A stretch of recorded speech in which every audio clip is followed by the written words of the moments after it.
like me, you have spent far too much time deep in the back pages of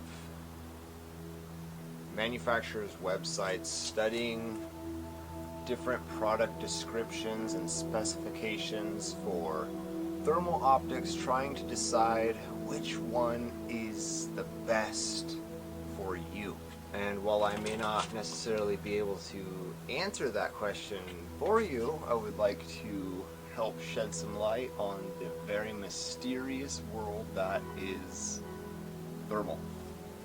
So today we're going to be doing the AGM thermal comparison and review video, and we're going to be comparing and reviewing a couple different options that AGM has to offer. So let's get into it.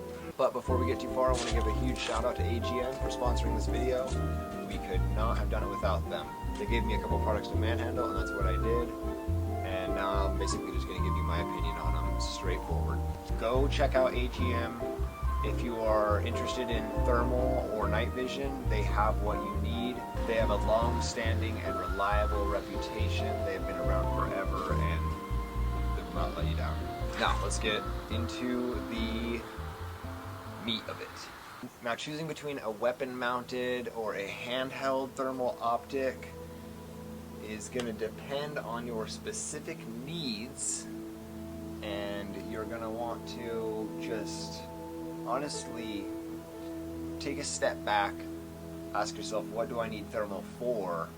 And going from that point forward, see what device is going to offer you the most bang for your buck. So reasons to go weapon mounted or magnified: it's going to provide better target acquisition, better clarity, more detail. It's going to give you a closer up image, give you the ability to engage your target once you see it at a longer distance. Some options have rangefinders, all the reticles, the ballistic calculation in the reticles. All of this is going to make it a lot easier to not just see your target, but to get a projectile into them. And then there is unmagnified, handheld, monoculars, smaller devices. From AGM, they have the StingIR. It's my personal favorite thermal out there. It's just absolutely a beast, and it'll fit in your pocket. They're absolutely versatile. You can use them for hunting, search and rescue. You can take it on vacation. Your kids can play with it in the back seat. Make sure they wear a lanyard. It's expensive. Seeing if your house is leaking heat, so you can put insulation in a certain spot, makes your house more efficient, so it's a tax write-off right there. So tell your wife, the thermals that you're gonna get money back on your taxes for it. So check.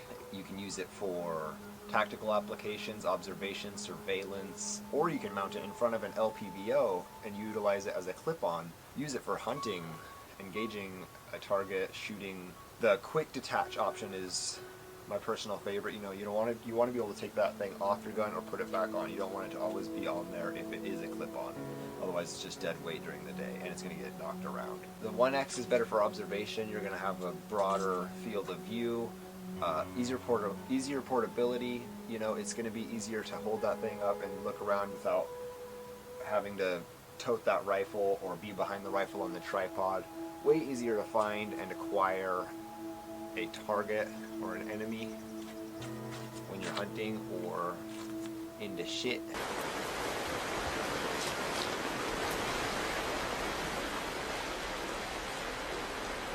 Some of the monoculars are cheaper. AGM has a lot of really affordable monoculars that they're gonna find a heat signature for a lot less moolah than some of the more advanced weapon-mounted scopes, for attack, which is going to, so you, like I said, depending on what you need, you don't want to spend a bunch of money for something you don't need if you just need something that the kids can play with in the back seat.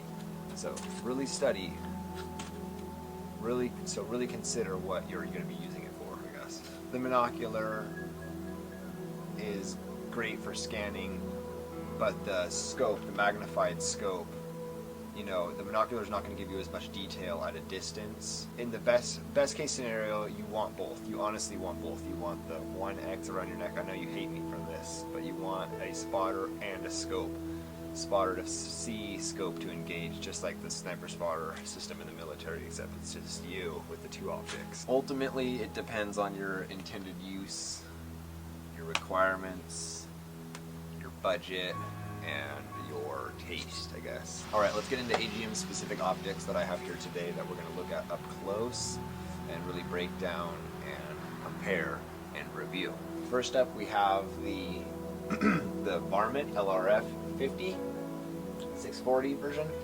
This is the scope you saw all of the devastation with. This is my new favorite scope. You obviously know why. Let's check it out.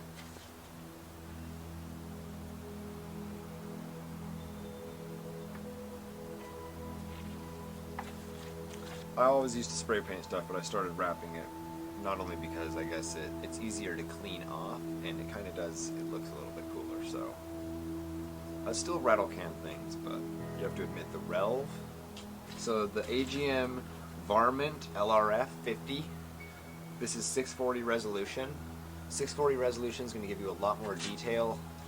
384 is great for scanning, but you want 640 for positive ID at a distance. You know, if you're hunting in a more populated area, you don't want to shoot someone's dog. If you're in a tactical environment, you don't want to shoot someone who is not a perpetrator. You know, so you need the higher res. But again, going back to the beginning, if you just need this for a toy or just to, you know, find something hot, or when you lose your dog, then, you know, you can get a lower res. The 384 option, you know, it's going to find stuff. This is the 50mm lens. That means you're going to have pretty much a base magnification of around 5 times. A 35mm lens is going to be around 3 times. Kind of varies between manufacturers what that base magnification is going to look like. So pros with the Varmint, this thing performs like a $10,000 or $20,000 scope while being a half or a quarter of the price of most of the competitors out there. This thing gets the job done while not just like destroying your bank and causing you to get a divorce. It's actually affordable for the average consumer, but it's going to give you the capabilities you need to just wreck out there. At the same time, it's a lot lighter than some of the other options out there, lighter and smaller. I have this scope for comparison, about the same capabilities. This one actually has a smaller lens, so less magnification, and you can just see that it's way bigger and way heavier than the AGM scope, while offering a little bit, you know, less magnification. So they've really got their size dialed down, you know. Other pros are it's super easy to connect. I've had issues with other scopes in the past connecting. You can't get it to connect, and you can't download the content, and what's the point of recording it, and it just becomes a nightmare, and then now you're spending all this money for something that's just giving you problems. But this thing connects just like that. You can get the videos, pictures off it instantly. Another cool thing about this thing compared to some other scopes I've used is the sleep mode. Awesome for saving battery life and not revealing, you know, not putting a big light signature on you while you're moving around. You just hit the power button and it goes into a quick sleep mode. You hit it again, it turns back on really fast, so now you're not having to either cover your sensor, waste battery, or, you know, constantly be turning it off on again, waiting for it to be turning it off and on again. However, if you are to do that, it turns off and on incredibly fast, which is super convenient. Again, you know, for hunting, tactical applications, time is of the essence. That 30 seconds you're waiting for some other scope to turn on is going to get you killed or lose you your prey. Another thing with the Varmint is it's giving you all these features, and it's running all of this on one rechargeable battery. What's it called? At this point, I have so many batteries. Maybe I'm turning into the dinosaur. I'm just like, give me the battery that fits in the scope. No, I'm just kidding. But honestly, cannot remember off the top of my head, so it's this kind of battery. This scope gives you manual focus, which at first I didn't think I was going to be a fan of, but honestly now as a photographer I'm realizing it is phenomenal because you're really able to get that crisp image in your videos and just really dial the focus in, long or far, up close, you know, on your subject to see, again, positive ID, what you're looking at. Just get that clean, crisp image with that manual focus. And other autofocus scopes are going to have issues with, you know, clarity at a distance, or it's just not going to be focused on what you want, or it's going to be a fixed focus range, so you have one option for your focus distance, which just sucks. The Varmint LRF offers you multiple zeroing and reticle options, which is awesome. You can have this thing zeroed for multiple platforms. So I can have this optic zeroed on my AR. I can pull it off, place it onto maybe my 22, and have switch the profile, and it is zeroed for the 22. You know, this is futuristic stuff. So you don't have to necessarily have two scopes or multiple scopes. You can just have one scope for one scope to rule them all. The only cons I have with the scope, honestly, is it looks like it's from another world. It's very alien, so I guess that's not really a con for some people. And it's growing on me too, you know. It looks kind of creepy, kind of sketchy, kind of not like, what movie does that look like? It doesn't look like anything. It just looks up from the future. So I don't know where AGM got their time machine, but you know, honestly, the only cons I have with it is the lens cap doesn't have a spring, so it's not really a huge con, but I'm used to that, so having to move that thing back and forth is lens cap spring privilege. I don't know. This scope doesn't record audio, which is unfortunate. You have to get your audio. Chewbacca, what are you doing?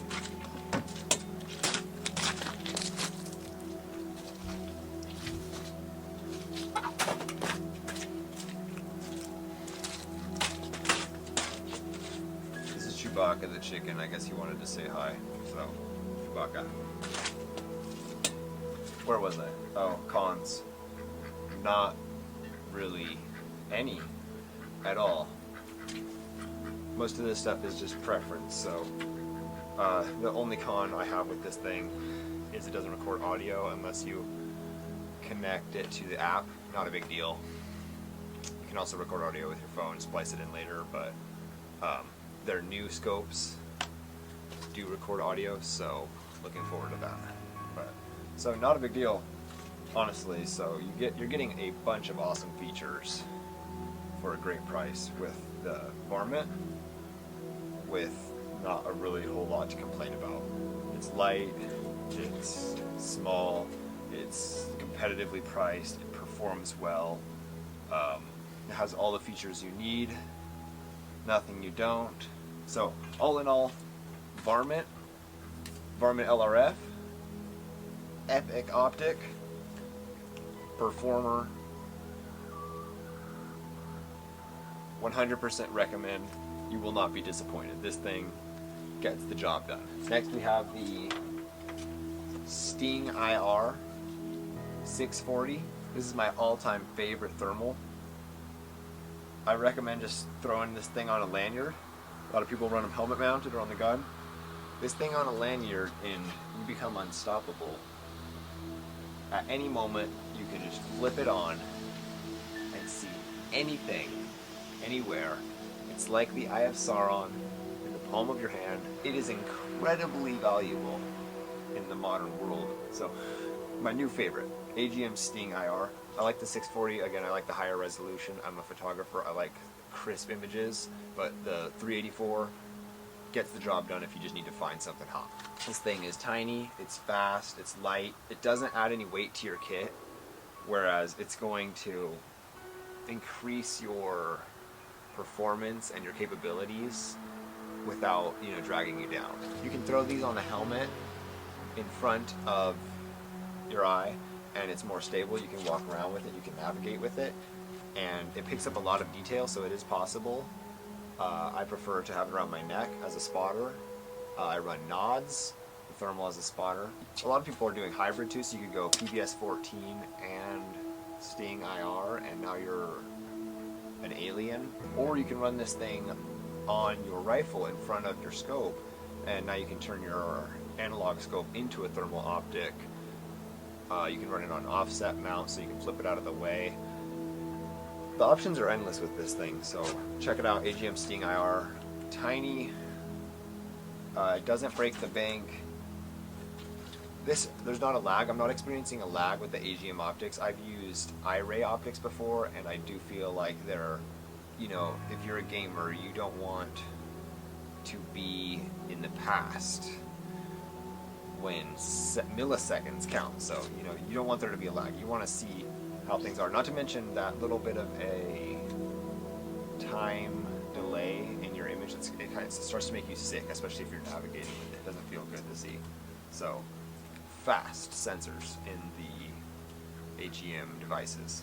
The only con I have with the StingIR is if you're using CR123s, the battery life is pretty short. This thing eats batteries like nobody's business. You can run rechargeable batteries though, and then the issue is a non-issue. So that's your options there. And then my other con is the eye cup really wants to fall off. As you can see, I no longer have it. I lost it last night, so I'm gonna have to hit up AGM and desperately plead for a replacement because I am negligent. But I recommend to tape that on or glue it on or something because it wants to fall off, and that's rubber for you. I don't know, it's not a perfect material. So that's the StingIR.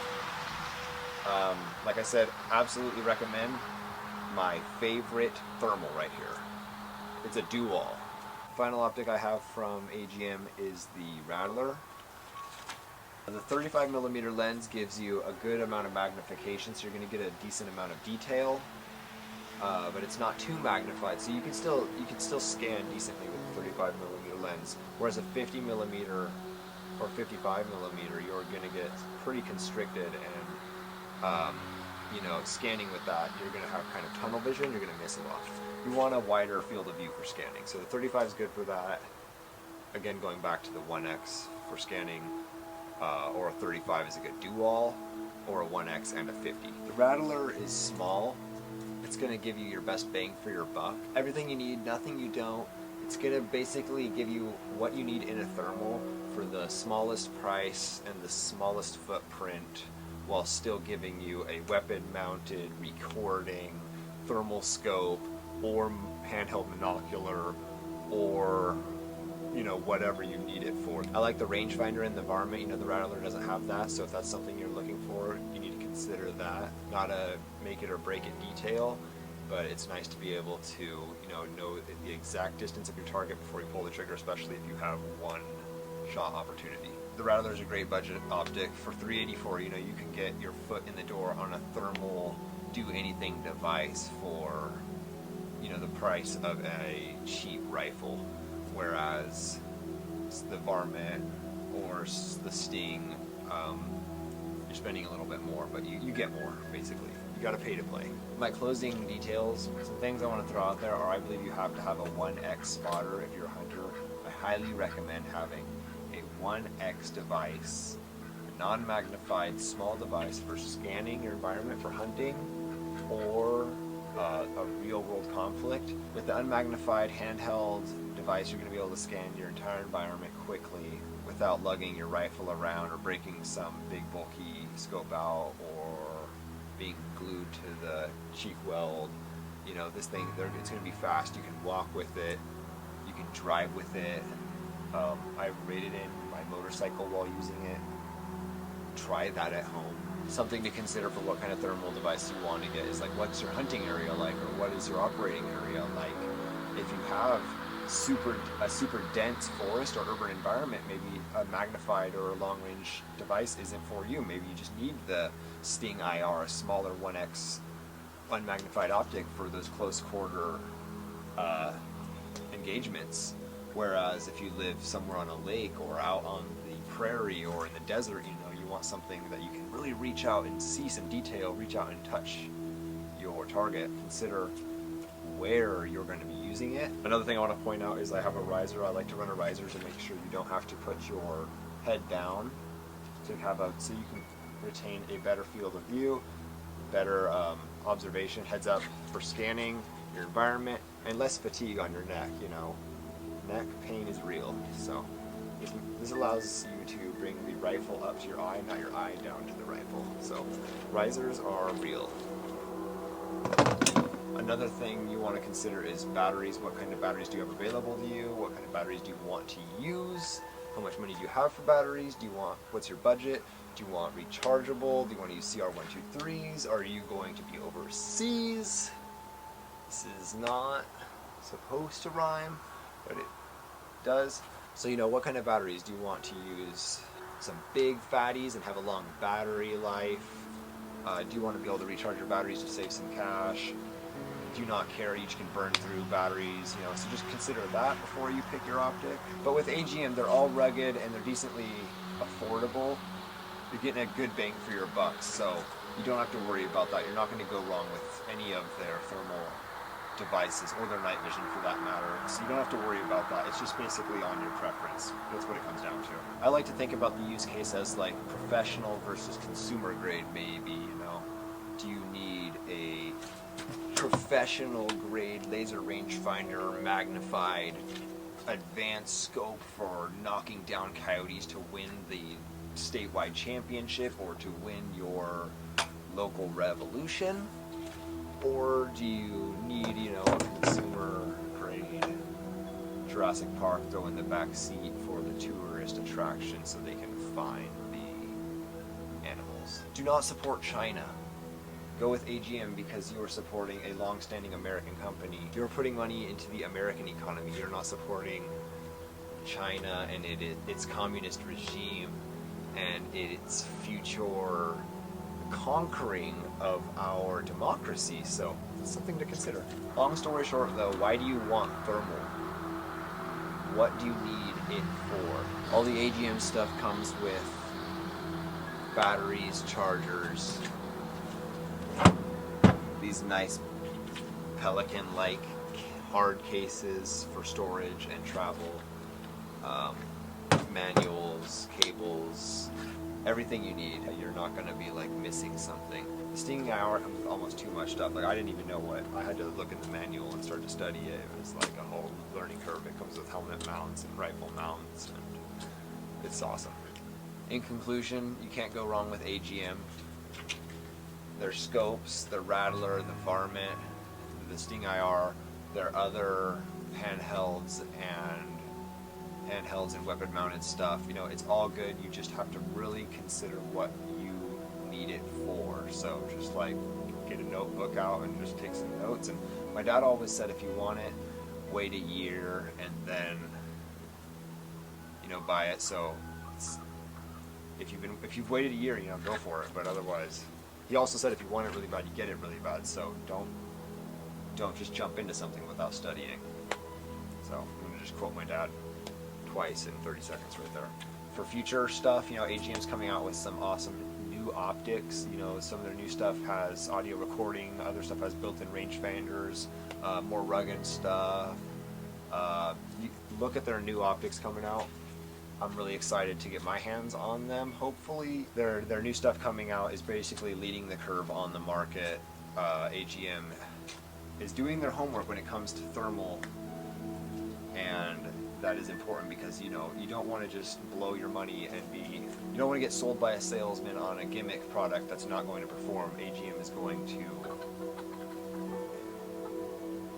going to satisfy you and hit the mark. I'm also excited for the future for the higher resolution stuff, and for prices to maybe potentially go down on the older stuff. Can't wait to see where thermal goes. I believe hybrid tech is going to be big. Everything's going to be night vision and thermal together. Everyone's going to have thermal. Everyone's going to have night vision. Don't be caught off guard. Don't fall behind. Know your stuff. Train with it all. That's the most important thing. You don't have to own all the toys. You just have to know how to use them. when it comes down to it, you could have all the coolest stuff in the world, and you're gonna get smoked by low-tech dude because you know, your thermal screen the brightness was turned all the way up, and he saw you coming from a mile away with his 30-06 and his Psionics digital $400 recorder, and you know, that's that. So train, understand the tech, know your stuff. That's about it, guys. Thank you so much for being a part of the thermal review and comparison. I got to get out of this shed because I think the chicken wants to go to bed here. So that's it, guys. Thank you. Let me know if you have any future questions. Let me know what I missed. I'll answer your questions in the comments. Future videos are coming on reviews, comparisons, thermal stuff, night vision stuff. I love dissecting this stuff, exploring it and understanding it and explaining it to you guys. So let me know what you want to see next from me in the comments, or you can shoot me a DM. Please, if you like this video and you got to this point, hit the like or the subscribe button. I'm trying to make it in the YouTube world, and I can only do that with your help. So final thing, guys, advice from Advea. Never stack up like payments, like never owe money to someone. Always, like if someone offers you something like that, just don't do it. Don't be in debt. It'll ruin your life. She knows what she's talking about. Know your stuff. See you guys. Hey guys, thank you for joining me today. Today we're going to be doing the AGM review and comparison video. So reasons to go weapon mounted or magnified. It kind of varies between manufacturers with that base manufacturer. It kind of varies between manufacturers with that base manufacturer.